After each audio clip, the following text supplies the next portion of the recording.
Jejering sadyalin kowe mamarati mring kautaman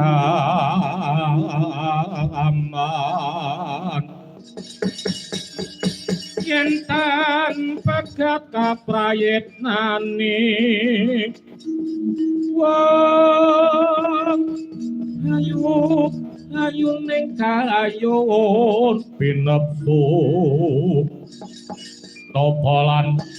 prata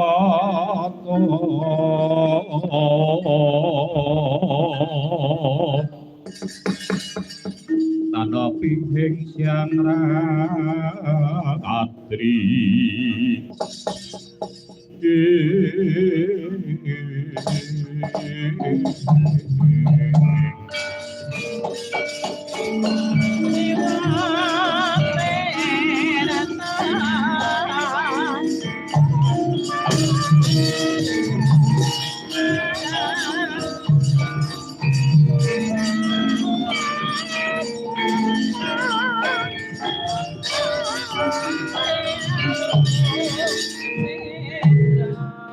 Paman Suratimandra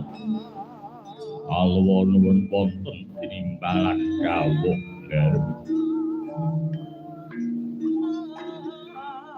rasaning manah kula sareng kula arik kula taliti urip niki kejem urip niki wau kejem jernyatanipun padha-padha putra Mandura padha-padha putra Mandura kula timbanayot bancindhe bancilajan kula banayot bancindhe bancilajan angkene Rama Prabu Basudewa cetha wila-wila yen ora tresna kalih kula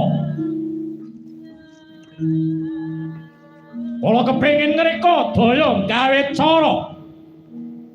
kepengin ngorak-ngarik keprabon negara Mandura wong tuwa kempong pelot campuran kula ngerti sing didomo-domo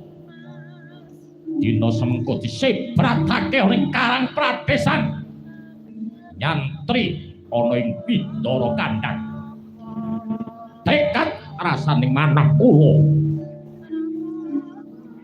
tekad rasaning manah kula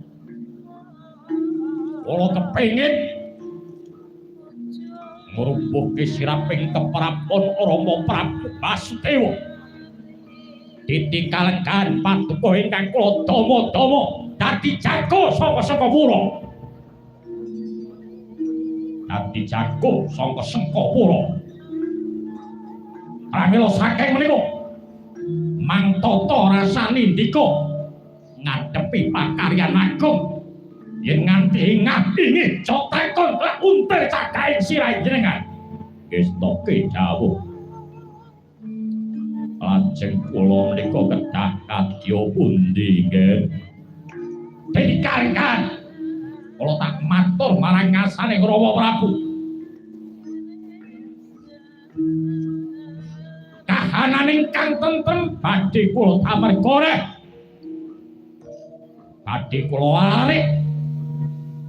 asmane wong Mandura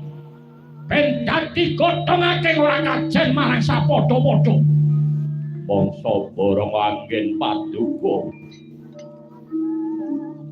damel pangreka daya kula namung sumungking dhumateng karsa paduka siaga dina semengko putau estokake dawuh nggih